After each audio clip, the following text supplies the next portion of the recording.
Hello and welcome to Silver Age Silver Screen, the show where we... Let me restart that. That was bad. You're good. Hello and welcome to Silver Age Silver Screen, the show where we discuss, watch, and fuck. I can't remember my own opening. We do fuck.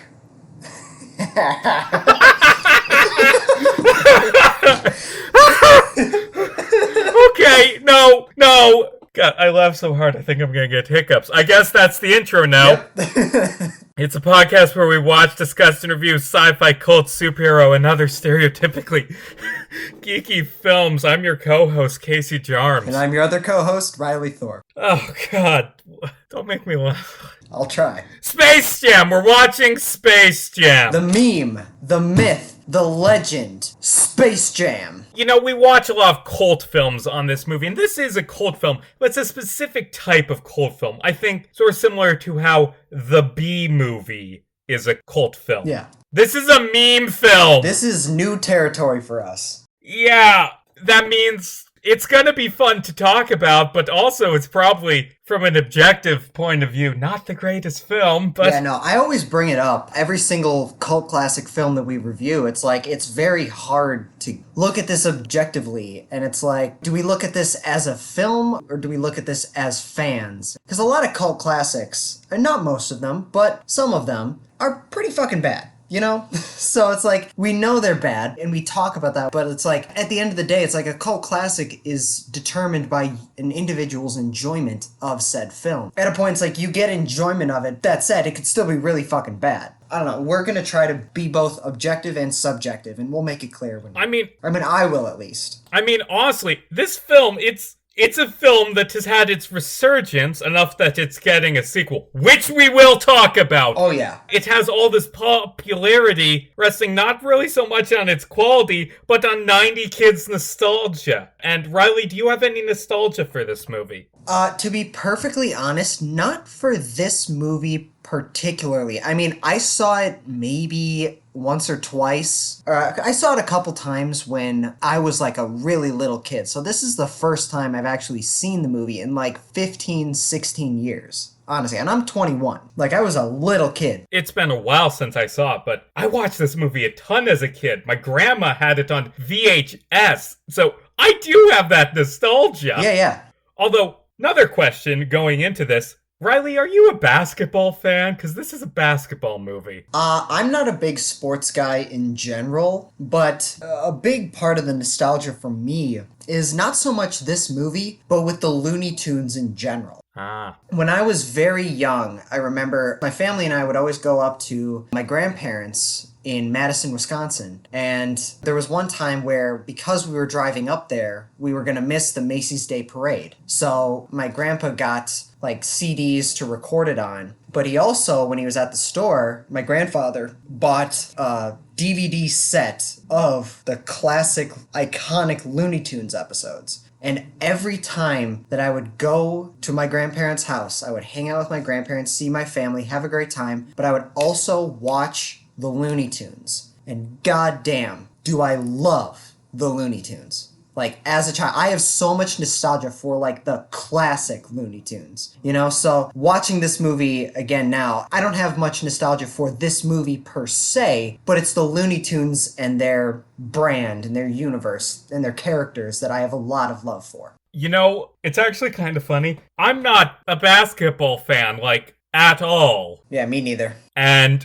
this movie came out 3 years before I was born, and by the time that I saw it, Michael Jordan had already retired. So, like, I never watched basketball while Jordan was a player, but I watched this movie a lot as a kid. And as a side effect, when I hear the name Michael Jordan, I think of this before I think of him being the greatest basketball player of all time. Yeah. And I feel bad. Sorry, Michael Jordan, but also, it's your own damn fault. Yeah. I mean, honestly. You agreed to be in a movie co-starring Bugs Bunny that was spun off from a couple of sneaker commercials. Exactly. I'm not a big sports guy in general. I don't know shit about basketball. But, like, recently, that The Last Dance documentary came out. I'm gonna be honest, I didn't watch that. I kind of caught glimpses of my parents watching it. They all had a lot of passion for it, but, like, no, I'm not a big basketball fan. When I think of Michael Jordan, I probably think of this as well. Of the movie, that on the poster, it says, Bugs Bunny, Michael Jordan. And in the credits, too, it says it stars Michael Jordan and Bugs Bunny. I mean, to be perfectly honest with you, my goal in life, I'm kind of not even kidding, like, my goal in life is to be on a poster with Bugs Bunny. And, like, to be in the credits with Bugs Bunny. Like, honestly, if I were in Michael Jordan's shoes at this point, the Air Jordans, if I were in his shoes at that point, I'd be like, dude, this is the fucking greatest thing I've ever done. Yeah, but you wouldn't. You do... Bugs Bunny's not a real person. He gets credited as an actor. He's not a real person. I can dream, Harold. He was played by Billy West in this movie, like the guy who plays Fry in Futurama. But no, they credit him as Bugs Bunny. Like, fuck you, Billy West. Fuck you, D. Bradley Baker. You're credited as Bugs Bunny and Daffy Duck. Yeah, this is off topic, but, like, what's crazy about Looney Tunes is that obviously Bugs Bunny is, like, the poster child for the Looney Tunes. Mm-hmm.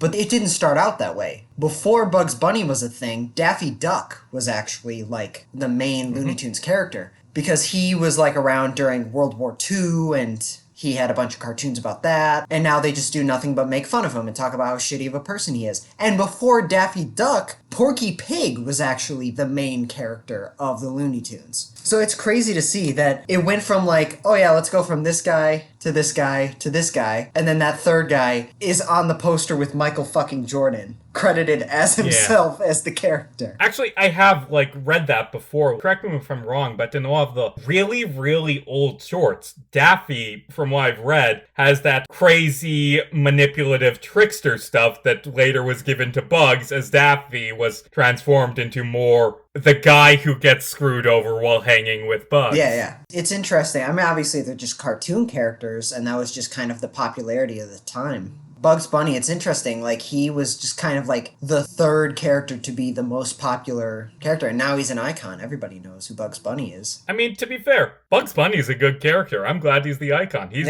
probably the most interesting Looney Tune. But without further ado, want to just jump right into this? Absolutely. The film opens up in the summer of 1973, where a young Michael Jordan is practicing basketball in his backyard while R. Kelly music plays. That scene did not age well. Oh. I believe I can fly. Wait, that's an R. Kelly song? Yeah. Great, now that's tainted. Thanks, R. Kelly. I know. Actually, I mean, while we're talking about the soundtrack, I have to praise this movie. I Believe I Can Fly, I mean, before I found out it was written by a rapist, is an unironically really good song, better than this movie deserves. While the movie's other, like, classic theme, like the Space Jam, like, come on and slam now, is so wonderfully, horrifically terrible that I can't hate it. Yeah. Also, the soundtrack features a Bugs Bunny rap. It's not good. And you wonder why this movie's a meme movie. Come On and Slam Now is the most meme song ever. Right. Exactly. It's so dumb and bad in a funny way. Right. I mean, honestly, when I was watching it earlier today, just to be honest, like, watching this movie is a really bizarre concept. Like, you take the Looney Tunes, cartoon characters that lived in their purely cartoon world. They challenge a group of alien people who are threatening to enslave them to a game of basketball, and they request the help of real-life Michael Jordan. Like, this is a really bizarre movie. It's just so... But it's, like, hilariously funny. Yeah, and the opening, though, is not that concept at all. It starts out like a normal sports biopic. Yeah. It has Michael, he's playing basketball, talking to his dad, who...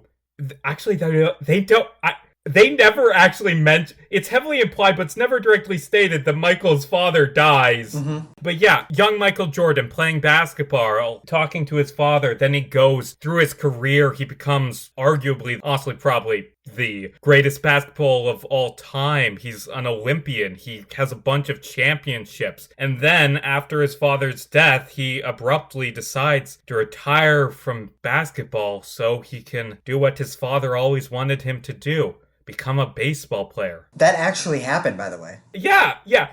This film is just taking stuff from Michael Jordan's life, which I have more to say on later, but yeah, this is weirdly close to reality. There's nothing contradicting this movie from taking place in the same universe as a normal Michael Jordan biopic. Until, the cartoon characters start coming in. No, they just didn't mention them. Like, that all really happened. Apparently. Right.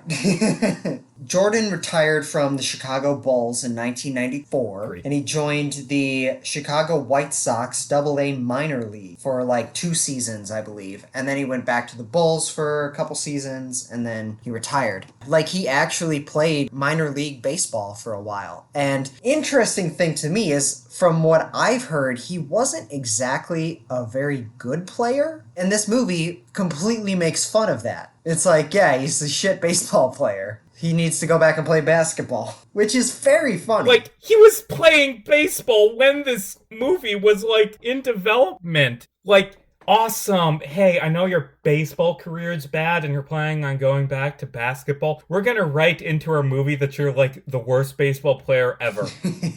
And honestly, I mean, the movie came out after he had returned and I believe had won a championship at that point. But like, it would have been really awkward if the film's ending of him going back to basketball and being the greatest of all time again hadn't happened and he had been really bad because he was rusty.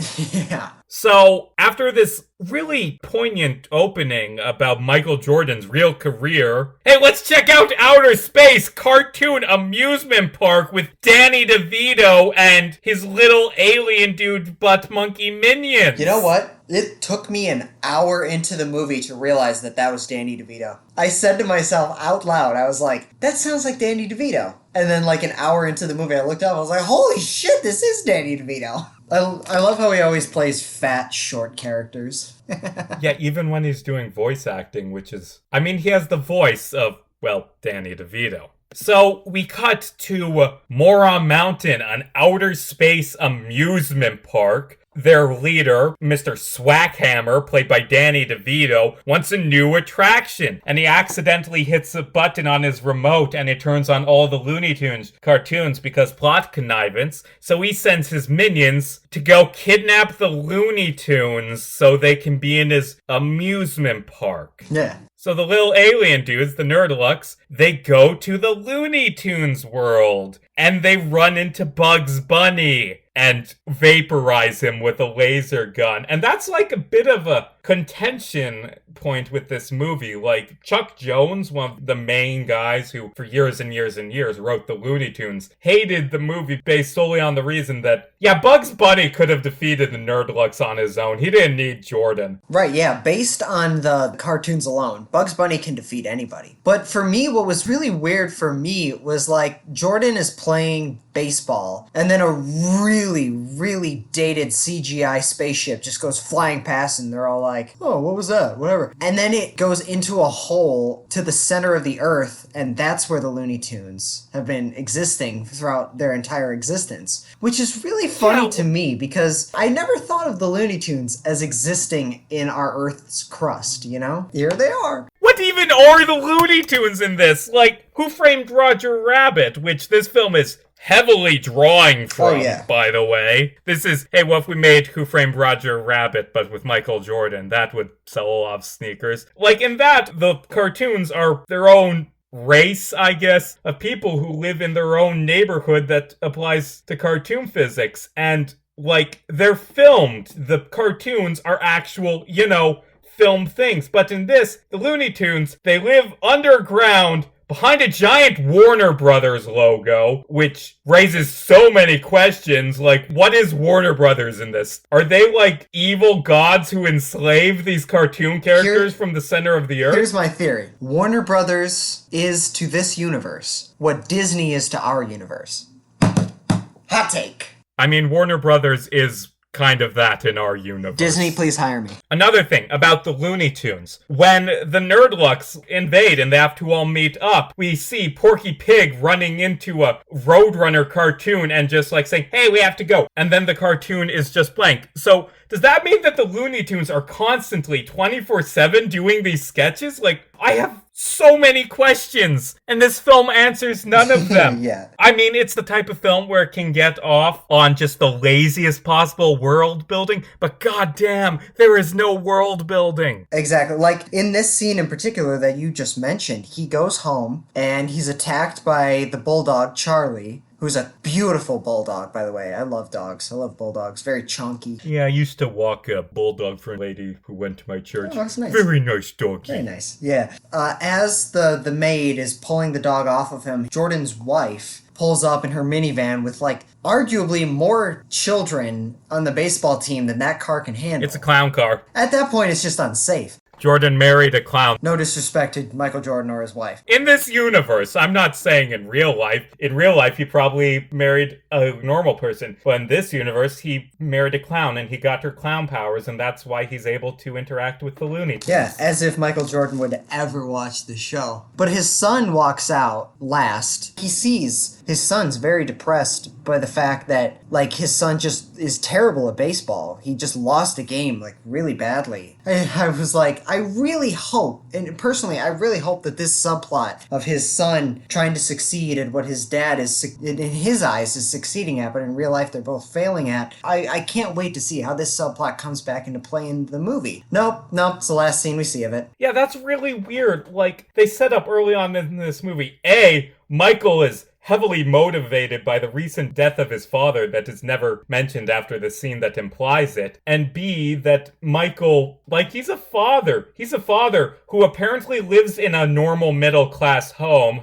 not a mansion, whatever. There could have been a really strong thing about fathers and sons in this movie that it just never goes into. Right. And honestly, it's a movie about Michael Jordan, a grown man, interacting with cartoon characters, a symbol of youth. Like, I feel like that's something the movie could have worked with. Totally. But yeah, they go inside. The news reports on Michael Jordan having his terrible game. And then he turns on Looney Tunes. And Porky calls an emergency meeting. And, the screen just sticks on this road next to a canyon. And again, like you said, It's like, wow, so they're just acting this out. The Dark God Warner Brothers must be furious. This is like Deadpool kills the Marvel Universe level shit, you know? Where Deadpool realizes that he's just a comic book character and this endless cycle of death, rebirth, suffering, and violence is just for the real people's amusement. It's really fucked up. And how did they get cameras down at the center of the earth? What is Warner Brothers up to? Release the Snyder Cut. I don't know. They did release it, and... Oh yeah, that's right. I'm not watching it until we do a review on it. From what I've heard, either it's the greatest movie ever, or it's still really bad. I have a feeling I know which one of those is more accurate. Yeah, personally, I'm probably gonna watch it this weekend, honestly. Oh, we missed a scene earlier. Like, there was a scene of Michael being bad at baseball, and I'd like to note, it's so heartbreaking that he's bad at baseball, and the fans cheer for him, and the other players in his team are nice to him, because he's Michael Jordan. He's the greatest of all time, but he sucks at this, but people won't let him suck. They just want to suck up to him. Yeah. Again, like, that was another really interesting layer of subtext to it. This idea, he even tells his son, right before he changes the channel to Looney Tunes, he tells his child, his son, what's worse than people telling you that you're the worst is them telling you that you're the greatest. And I was like, damn, that's like actually kind of really profound for this movie, for what they're going for. But shame they don't really go into that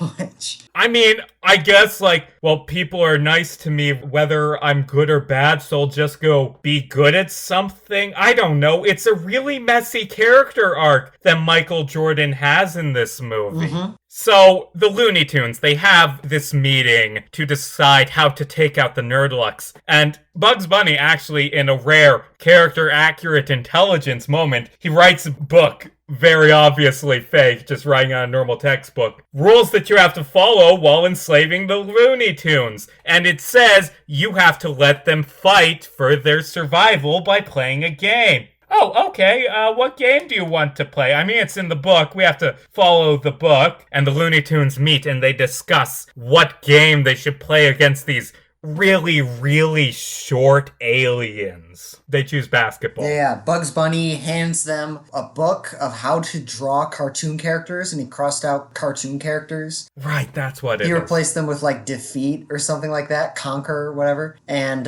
he wrote on a piece of paper that he wrote, and he taped to the inside of the book. They challenged these characters to basketball, but these aliens have never heard of basketball before. So what they do is they disguise themselves as a regular person, and they go to the New York Knicks basketball game, and they steal the top 5 characters' talent. They steal their talent for basketball. They steal the talent of real-life New York Knicks players Charles Barkley, Ahmad Rashad, Patrick Ewing, Muggsy Bacchus. I'm sorry if I mispronounced that. Muggsy Bacchus. Muggsy Bugs, maybe? Bugs, yeah. And Sean Bradley. They steal the top 5 what they say are the top 5 players. Yeah, earlier you were saying characters like it's a tier list in a fighting game. These are real men, Riley. Yeah, and they play themselves in this movie. These 5 guys, they go to a basketball game, steal their talent, and imprison it in a basketball. So, again, I give them absolute props for creativity in this movie. This is insane how amazingly creative this film is. I knew what the plot was going in, but I could not help myself from laughing when the orange alien was like, I stole his talent. And I'm like, okay, come on. It's just funny how ridiculous it is. Like, this movie is a kid's movie, through and through. There's a lot of problems with the plot and the story, but, like, at the end of the day, it's pretty fun. Yeah, the aliens, they steal the talent, whatever that means, from NBA players, and throughout the film, we get little short cutaways that I actually think are probably the funniest scenes in the movie. Yeah. Of just the NBA players dealing with the fact that we don't have hand-eye coordination. Like, there's a scene where one of them's praying that he won't do anything bad again as long as he gets his talent back. One of them, I think was Barkley, plays against some middle schoolers and loses. One of them talks to a shrink about his nightmares about losing to children, and it wasn't a dream, Doc! It really happened! Yeah, well, and that's the funny thing, is like when they showed footage of them on the side of the court, one of the guys, he's like, I'm good, coach, put me in. I don't know, something happened there, but I'm feeling fine now. And he, like, tried spewing water in his mouth, but he, like, missed and got his shoulder all wet. And it's like, yeah, they stole their talent for basketball, but they did more than that. They completely got rid of their hand-eye coordination. Yeah, and because the Nerdlucks have stolen this talent, they, like, absorb it, and that makes them 7-foot-tall beefcakes! Damn! Just these massive, ridiculously big basketball players called the Monstars, because this film is nothing if it is not subtle. So, it was after the Monstars turned themselves into these giant behemoth basketball players by stealing the players' talent that Bugs Bunny and the other Looney Tunes decide that they need some help when defeating the Monstars, or else they will become enslaved. So who do they choose? The greatest basketball player who's currently playing baseball, Michael Jordan. Yeah, when they decide to get Michael Jordan, he's out golfing with his friends. Playing golf with Bill fucking Murray, who I completely forgot was in this movie. Holy shit! Yeah, Michael Jordan is playing golf with Larry Bird, who, just side note, pause real quick. Michael Jordan does not act very good in this movie, but holy shit, Larry Bird cannot act. No. He's so bad at acting, whatever. Honestly, I love Bill Murray. I think he's funny. I don't even think Bill Murray's that great in this movie. Is he even acting, or is he just being Bill Murray? Right, exactly. Like, that's my... I think... I don't know. I'll get into Michael Jordan's acting in a little bit, but yeah, I just... when it got to Bill Murray, I was like, the fuck? Bill Murray's in this? That is awesome! Why are you golfing with two really, really good basketball players? But then this leads to probably my favorite lines in the movie. Like, that said, Bill Murray, I don't think Bill Murray's great in this movie. I do think he's a good actor, but like, holy shit, he has some hilarious lines in this movie. Like, basically, his whole thing is they're on the golf course. Bill Murray's got an umbrella hat on his head. And he's all like, basically talking about how he wants to be a professional NBA player. And he's like, dude, come on. I got the talent, I got the passion, just let me do this. And Michael's like, no, there's no fucking way you are getting into this. And then in this PG movie intended for children in the 90s, Bill Murray goes, oh yeah? Is that because I'm white? And Michael's like, no, it's not at all it. Like, Larry's white. Bill goes, Larry's not white. Larry's clear, okay? I'm like, what? This is a kid's movie. There's so much like adult humor in this movie, which I actually give them props for this because I feel like a lot of kids movies just play it too safe. There needs to be more adult humor in kids movies. More blatant stuff like that. Like, yes, because I'm white. No, he's not white. He's clear. And stuff like that. Like, I don't know. I give him props for going for that in this movie. Also, with these three who are just playing themselves, is Wayne Knight, who's playing a character. He's Michael's assistant. And actually, I think Wayne Knight's probably the best thing in this movie. He's a very good physical actor in this. Just this obsessive loser personal assistant. Yeah. Wayne Knight played that guy in Jurassic Park who was trying to steal the DNA, but then got attacked by that giant frill lizard. Yeah, and he played Newman on Seinfeld. Yes, he did. That guy. And so, Michael, he gets a hole in one, and he goes to pick it up. And then he gets sucked down the hole into Looney Tunes land. Okie doke. Yep. Larry Bird and Bill Murray are they don't seem to be very concerned about their friend being kidnapped, just saying. No, not at all. But Wayne Knight's character, Stan, he is very, very concerned about Michael, so he spends most of the rest of the movie digging a hole trying to bring Michael Jordan back. I did think, like, though Bill Murray wasn't that great in it, Bill Murray is fucking funny as hell. It honestly sums up my entire thoughts on this movie. It's like, no, it's not the greatest film. It's not the greatest movie, but it's a lot of fun, you know? Getting back to what you mentioned earlier about Michael Jordan not being that great, I agree, he's not that great, but I didn't think when he's in the real world, like the first act, I don't think he's terrible. I mean, don't get me wrong. Whenever a basketball player starts acting in a movie, like 98, if not 100% of the time, it's gonna be horrible. Like, no judge whatsoever. It's just like actors take years to study their craft. Basketball players spend years practicing playing basketball, you know? And that just goes with any sport. Wait, are you saying that Shaq isn't the greatest actor, Riley? That's exactly what I'm saying. There's a reason why he's teamed up with Adam Sandler. And he's been doing it for so long. Yeah. Is the thing. That man will not improve. I don't know.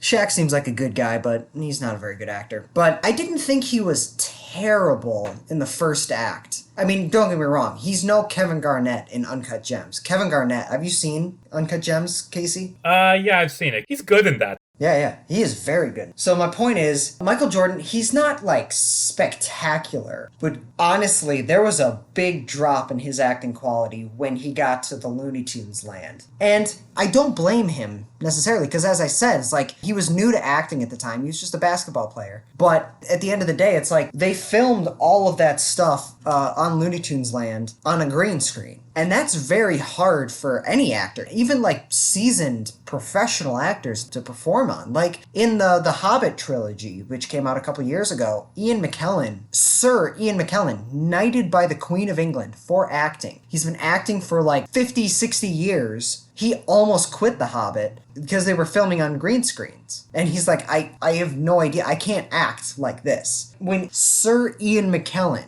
Gandalf the Grey, when that guy is having a hard time on a green screen, I don't blame the guy who's new to acting for having some trouble with that. That said, as soon as he gets to Looney Tune land, holy shit, does his acting dip. Yeah. I mean, I thought he was good, but like overall, he doesn't have a whole lot of charisma that I think a movie like this would have served better with, you know? But even before that, like I said, the first act, he was decent, not great, but like as soon as he gets into Looney Tune land, it goes downhill. While we're on the topic of the Looney Tunes' place where they live, I'm not really sure what it is. The Dark God Warner Brothers is Hellscape Portal land. While they're there, let's talk about the animation for a second, because it's very mixed. Like, I'd say the Looney Tunes are phenomenally animated. Yes. There is some really talented animation in this. But of course, this is a movie where it's mixing live action and animation, and it's hit or miss. Like when it's the Looney Tunes on a real set, like being composited in, it's good. But when it's Michael Jordan in front of a green screen in a Looney Tunes area, it's not great. It's No. very noticeable. Oh, yeah. It Like, just looks off. the green screen and CGI are very dated, and we can't necessarily judge that too harshly just because it is like a, what is it, 25-year-old movie. 25 years old. This movie is a quarter of a century old. God, that makes me feel... I don't even know what that makes me feel. Yeah, so it's like you can't really judge it for that, but I completely agree with you. There's some really bad CGI and green screen in this movie. All the Looney Tunes characters, they're very well animated into the scene. They do a lot of interesting stuff with shading to make them look as 3D as possible. And it's really cool. It's really good. But you're right. The green screen and CGI are like, goddamn. So... Michael just, without any hesitation really, accepts, yeah, sure, I'll help you fight aliens. He's very, very calm during all of this. I feel like Michael Jordan should be freaking out during a lot of this, because this is crazy. Aliens exist. You were kidnapped by goddamn cartoon characters. Oh, side note, when they first get Michael Jordan there, they give him, like, a medical exam, and it's like, haha, cartoon. They're, like, messing around with a real guy and just, like, doing bad medicine on him. But, like, one of the Looney Tunes looks inside Michael Jordan's ear to see if everything's all right. And you can see a goddamn paperclip in there. Yeah. Michael Jordan has a paperclip in his ear. Is it pressing against his brain? Is that why he's not reacting like a normal person? Is that why he's just like, yeah, I'll team up with the Looney Tunes? Why not? I mean, that makes sense to me, but, you know, they bring him to Looney Tunes Land, they tell him the situation, and he's kind of like, no, I don't want to get involved. But then the Monstars show up in their court, which is bullshit, because they got the outside court. Why? What? You're just going there to be dicks, Monstars. Come on, be better. Mm-hmm. Be better. I don't know. They show up, and they grab Michael Jordan and turn him, like, they bend his limbs into making him into a CGI ball. And we've talked about fully rendered human CGI characters before, particularly in Harry Potter. But this movie, there's some really horrific full-body CGI people in this movie. Not a lot, 2 in particular. But like in that one, they turn him into a ball and play basketball with him. Which, again, points for creativity, but still. And then they fuck with Tweety Bird. They smack Tweety Bird into a wall.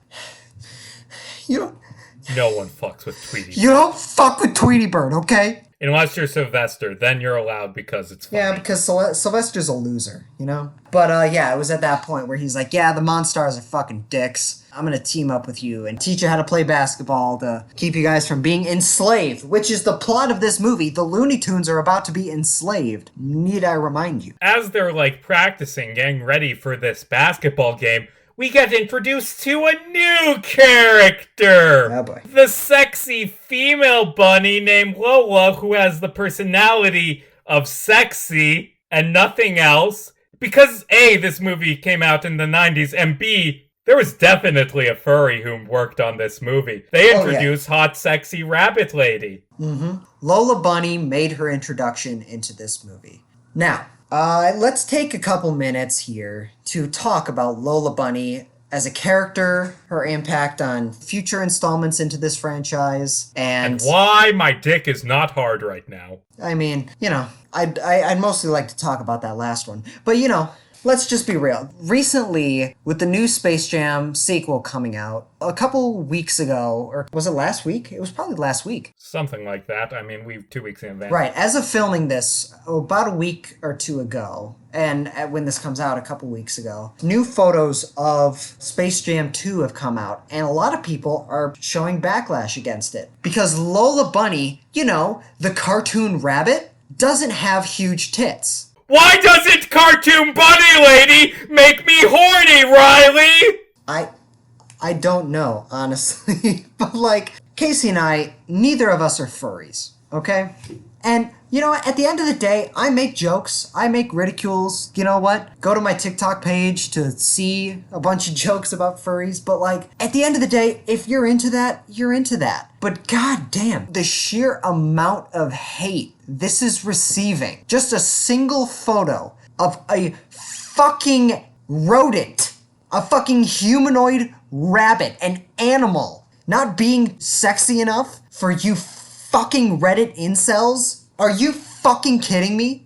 Like, and you know what the wildest thing is? what's that? I mean, her design has been changed a little in the trailers for the new one, but not a lot. And a lot of it's probably just because she's wearing really baggy clothing as opposed to the crop top in this. Yeah. A lot of it is people misremembering what Lola looked like. Like, she might be a little more sexualized in this one, but not a lot. The image that's going around, like showing her design in Space Jam versus her design in Space Jam 2, yeah, that's not her design from Space Jam. That's a piece of furry porn that you are sharing thinking it's a still from this movie. You fucking morons. And here's the thing, is like Lola barely has any lines, and she has no character whatsoever. Oh god, Lola sucks. She's so boring. She's just fan service. She's literally just there to show off her legs. It's like, you know what? All the Looney Tunes are male. For representation, let's include a female one. Oh, should we give her a personality? No, she exists to be a sex object because it's the 1990s. And we're in that weird state that honestly we're kind of in today, where we're progressive, but only to the bare minimum in a way that is somehow more sexist than not giving a shit at all.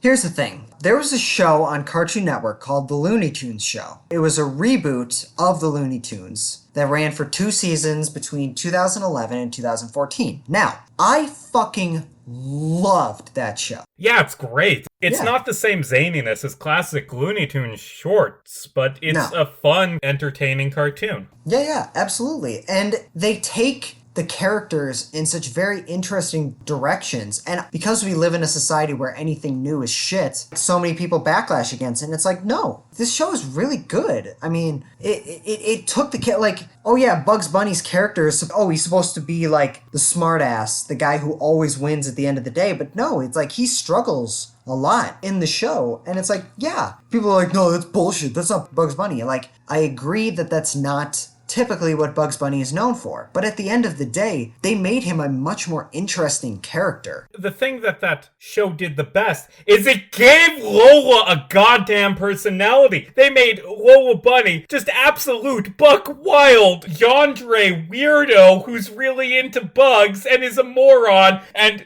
almost runs him over and is just insane. And she's funny and she's a character, unlike this movie. Lola Bunny sucks. Get a new cartoon waifu. Lola Bunny in the Looney Tunes show was actually played by Kristen Wiig. But my point is, in this movie, I understand why people would be sexually aroused by her. I do. And to be perfectly honest, I don't know. I'm not into 2D animated characters necessarily, apart from Lana Kane from Archer. What? But and I'm not into animals either. You know, I want to get that out of the way right now. I am not a furry, nor am I into animals. But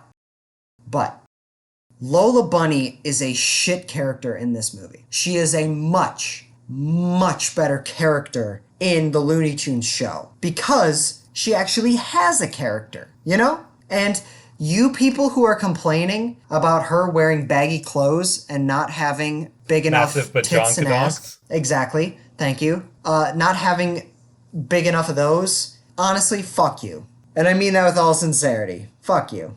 I love you, but fuck you. You're fun to joke about, but fuck you. So Michael Jordan, before the big game, he needs to go get his shorts from his house because he always wears them in every game. And naturally, he doesn't go himself because who wants to see his loving family? He sends along Bugs and Daffy, and they almost get eaten by the dogs, and they meet Michael's children. I would say the animation that they did in that scene, like bringing the 2D characters into the real world, that was really impressive, even today. And now that he's got the shorts, they've practiced for 1 day. For a single day. This movie has a very short time frame. Honestly, it's amazing how much testing and like whole lives falling apart that the basketball players go through because, dude, it's been a day. You had an off night. Just get some rest and you'll feel better.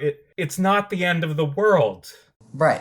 But anyway, after getting the shorts, it's time for the big game. Da da da da da da da. The Monstars show up. The Danny DeVito boss shows up. I will say, though, I really appreciated the self-aware nature of this because there was a part when all the basketball players, Charles Barkley, Ahmad Rashad, all them, they showed up.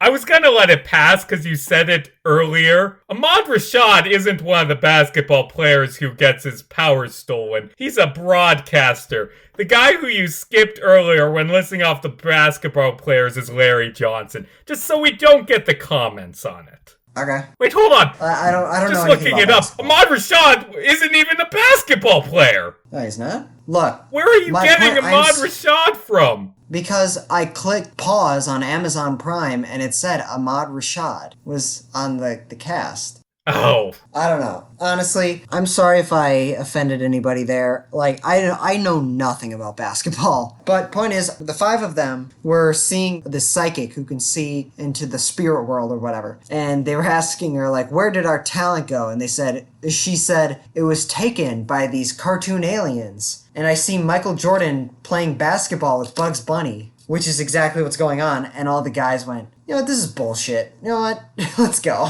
But there was a lot of interesting, funny stuff that they did with the basketball players. But then it cuts back to the basketball game starting. And the Monstars fucking wiped the floor with the Looney Tunes. Oh yeah, and Stan was able to get down to the Looney Tunes land somehow. I don't know how or why, or I don't even think the script knew how or why, but he's there. No, the script doesn't. There's a moment later on that shows that the script definitely does not have that figured out, nor does it care. In the locker rooms at halftime, after just being smoked by the Monstars, the Looney Tunes are down and out. And Bugs Bunny, he fills up a bottle with water and labels it Michael Jordan's secret stuff, or secret serum or whatever. Just basically the stuff that he drinks to become the best basketball player ever. And he gives it to all the other players. And then they go back into the game and they just start cheating. They set up bombs on the hoops. They fucking use their cartoon logic to, like, physically assault the other characters, and they start winning. But then the Monstars call timeout. Their guy just says, hey, start playing dirty. And then they start playing dirty,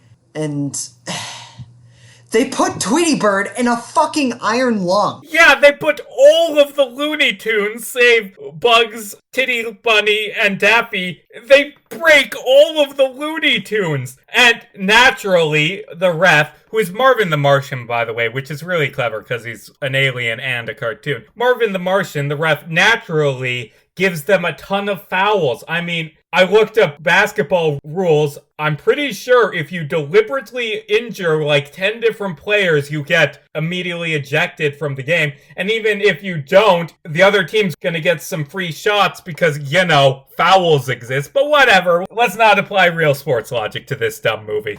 Before we go into the end of this basketball game, which I have so many thoughts about, it's so goddamn stupid in the best way. Can I be honest with you? Yeah. I don't like the basketball game in this very much. Like, the first half of just the Monstars beating up the Looney Tunes, it's really just a basketball game. And I mean, the second half is more creative. We get, like, Wile E. Coyote setting up traps. We get the Looney Tunes pulling out all sorts of crazy shit. Like, there's a Pulp Fiction reference for some reason.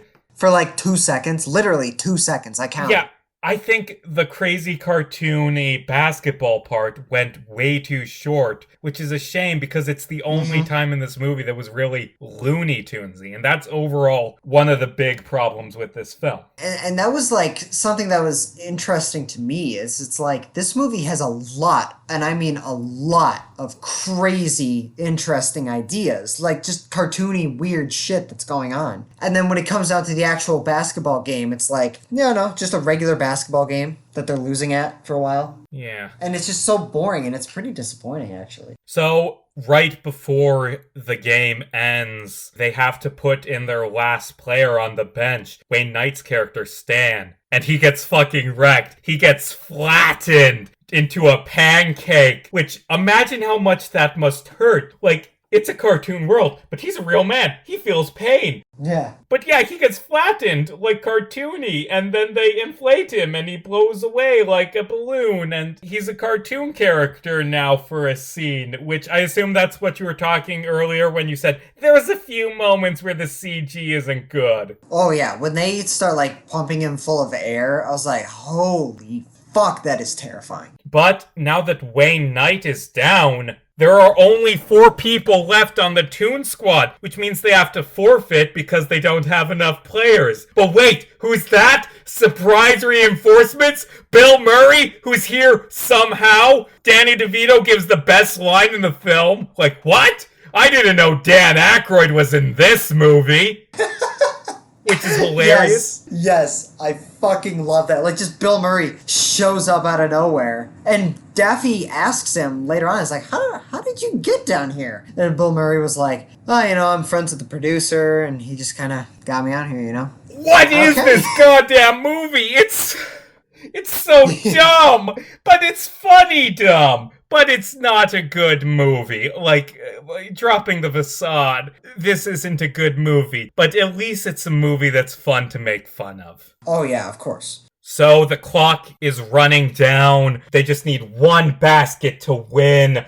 Michael gets the ball and he jumps to get it into the hoop. And 2 of the monsters jump up and grab onto his legs to pull him down. So Michael is flying through the air with like 1,000 pounds of alien muscle pulling him down. And he's in the air for like a minute straight because it's in slow-mo. And earlier when Stan got flattened, he's like, hey, how isn't he dead? Oh, you're in Cartoon World. You can do cartoon things. So Michael Jordan channels his Toon powers and stretches his arm out while screaming.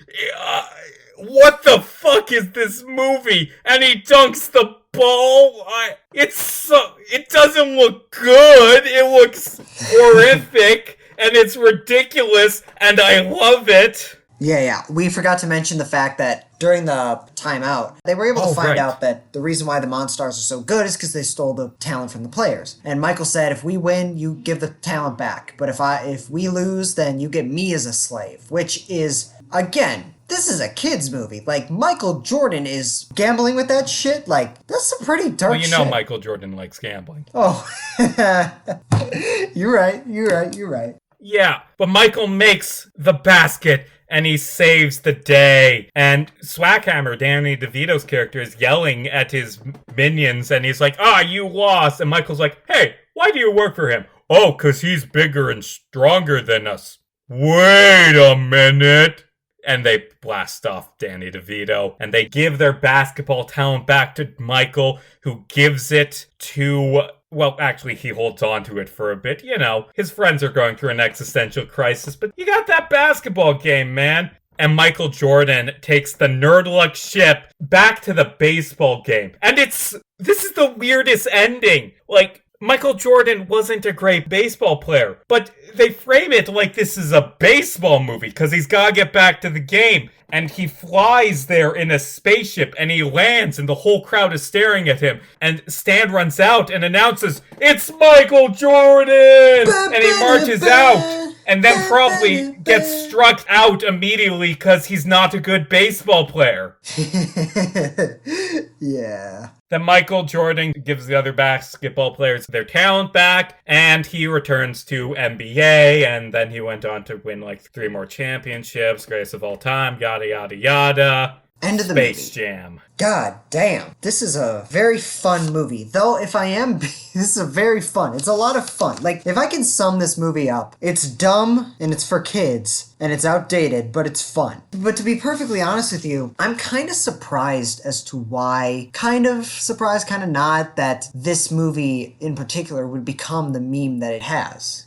There's a lot of crazy, weird shit that happens in it, and it was very iconic for the time, and it's honestly just kind of a sight to behold in and of itself. But honestly, I don't know. It's like, subjectively, it's a lot of fun. It's a great time. I had a blast watching this, but It's not a great movie. It's not a great sports movie. It's not a great Looney Tunes movie. And I think that latter one is probably my biggest fault with this. Yeah. This is a really shitty Looney Tunes movie. Like, yeah. With the exception of Bugs and to a lesser extent Daffy, none of the Looney Tunes really have any lines or get to do their gags more than like once. And there is some wackiness at times, but for the most part, they're just not being the Looney Tunes. They're not being zany, chaotic forces of chaos that are beating each other up in wacky slapstick ways. And you know what? For that reason, honestly, I do think the other Looney Tunes movie, Back in Action, with Brendan Fraser, as far as what I recall now, it's not a great movie, but I personally, from what I remember it, I think Back in Action is better than Space Jam, honestly, because the Looney Tunes are actually like kind of front and center. They have that wackiness and zaniness to it. It's not a good movie, and I would really love to talk about it on this channel at some point, but I don't know. Personally, I have more of a nostalgia connection with Back in Action than I do Space Jam, if I'm being honest, and I'm not just saying that I think it's better because of that. No, I just objectively, I think Back in Action is a much better,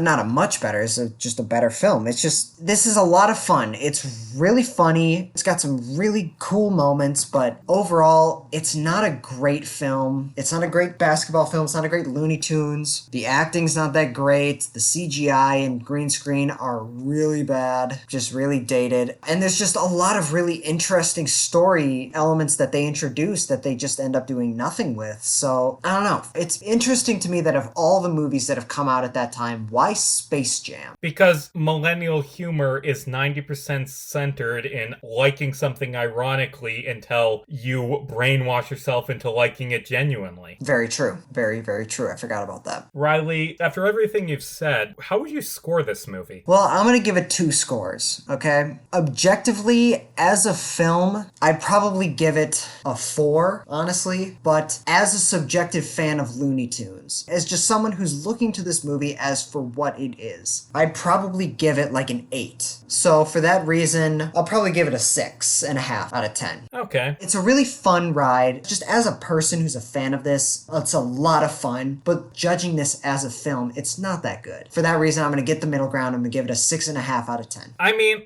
the animation is good, but it doesn't blend well with real life. It's hilarious in concept, but falters a lot on execution. Oddly enough, the funniest parts are the parts that aren't the Looney Tunes. Yeah. I feel like this is overall a very mediocre film. I'm probably going to give it a 7. Good effort. I don't hate you, but you came up pretty short. You know, when you said 8, I'm like, oh my god, is this going to be the first time I hate something more than Riley?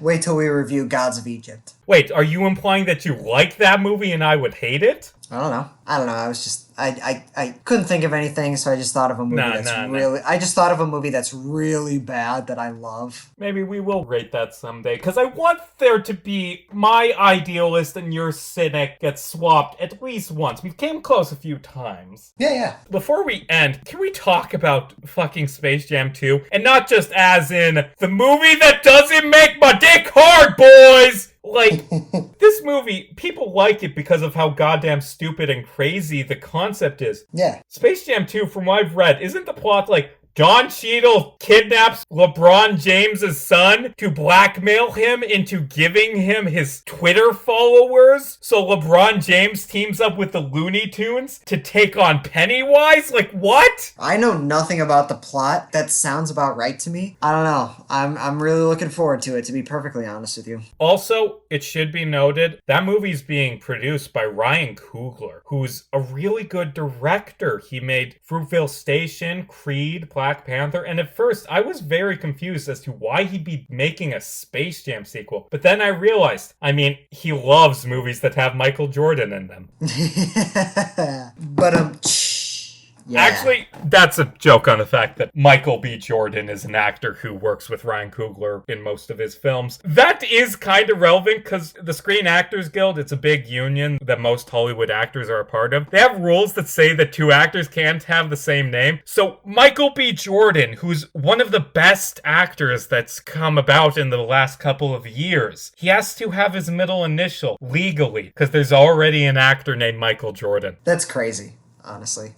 So, a lot of people are talking about, like, this new Justice League movie that they either hate or really like. Not the one directed by Joss Whedon, the other Justice League movie. So you know what, Riley? I think we should watch that one Justice League movie that was not directed by Joss Whedon. Next week. Yep, I completely agree. Yes, next week we are going to be watching Justice League of America. The straight-to-TV movie that was going to act as a pilot to an entire TV show, but never saw the light of day after that pilot. Yeah, we'll get you eventually, Snyder Cut. What Justice League movie were you guys thinking about? Not yet, Snyder Cut. Riley, where can they find you? You can all find me on YouTube at Riley Thorpe, where you can check out all of my short films, a couple of which just got accepted into a couple film festivals, so you know they're damn good. You can also check out my Instagram and my TikTok, where I have a lot of content on there, and on my Instagram in particular, I post a lot of updates to whenever a new episode of this show comes out, or when a new YouTube video of mine comes out. But pretty soon, I will be creating social media accounts for this show specifically, so stay tuned for that. You can all find me on Twitter at Jarmes, Casey, Jarmescascy. You can find basically all my work, all my indie games and short stories at caseyjarmes.wordpress.com. While you're there, maybe check out Double Elimination Soul Survivor. It's a book I wrote once. I put first couple chapters of it on my website because the sequel's coming out in the fall and want to get readers interested. And if you like that, buy the book. Give me money. Give us money. We'll be back next week, assuming we don't get sucked down a golf hole. As always, I'm Casey Jarmes. And I'm Riley Thorpe. And hey, it's just a movie. Don't lose your head about it, especially not to a ladder.